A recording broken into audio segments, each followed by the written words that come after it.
Hello everyone. So today we're on lesson 23. Wow, that's pretty good.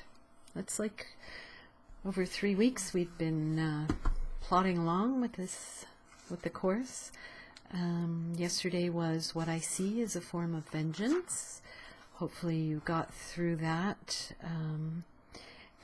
I would say with ease, but that's not always the case. So I hope you got something from it, I think is what I want to say.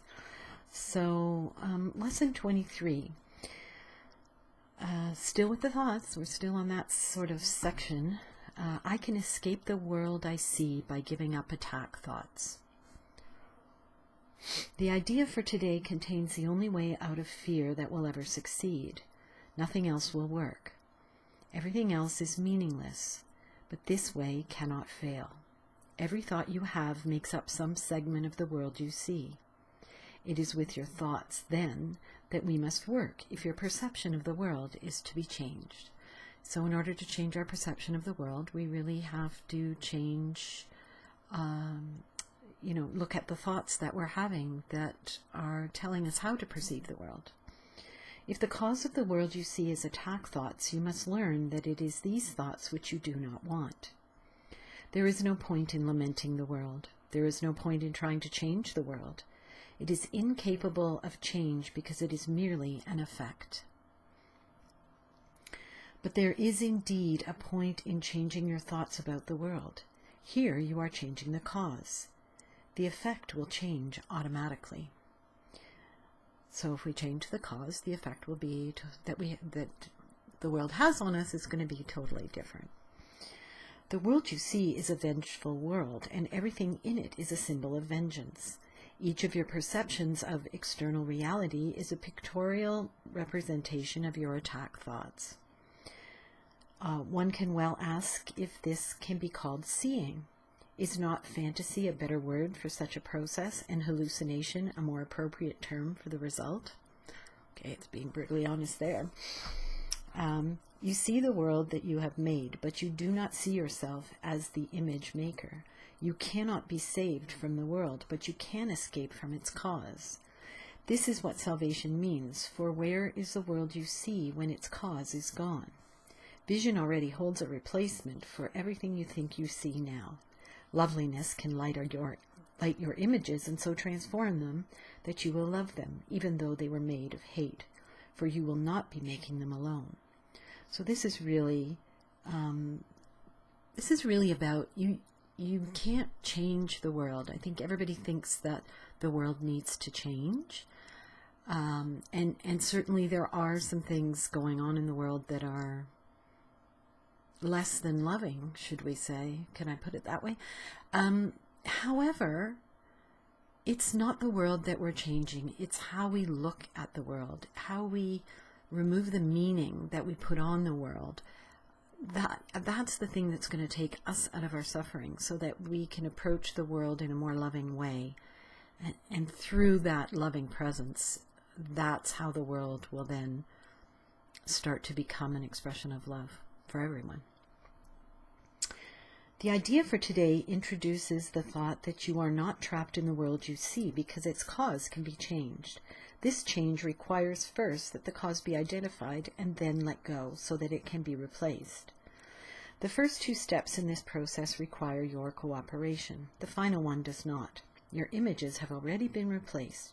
By taking the first 2 steps, you will see that this is so.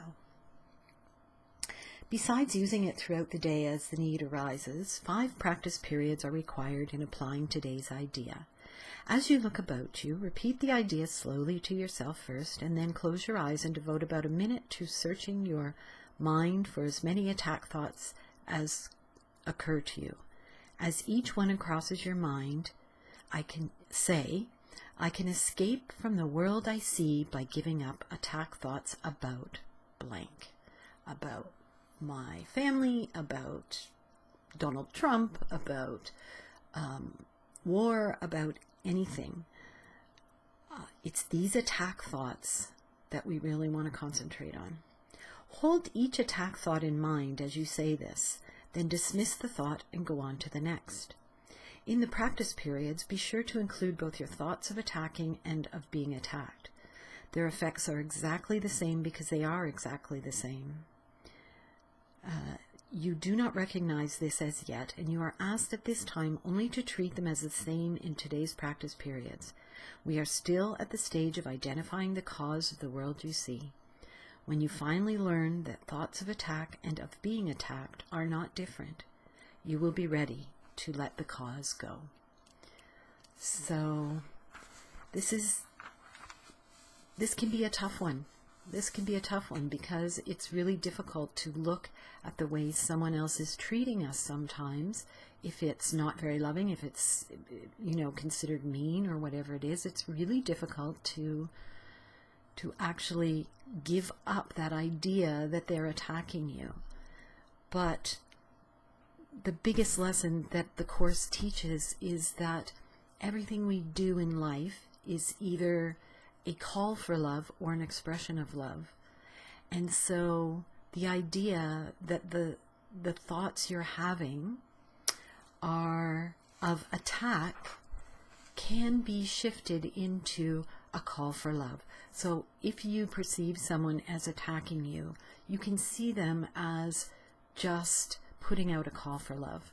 And then it's about, can you see it as a call for love and answer with an expression of love, or are you still seeing it as an attack thought in your mind?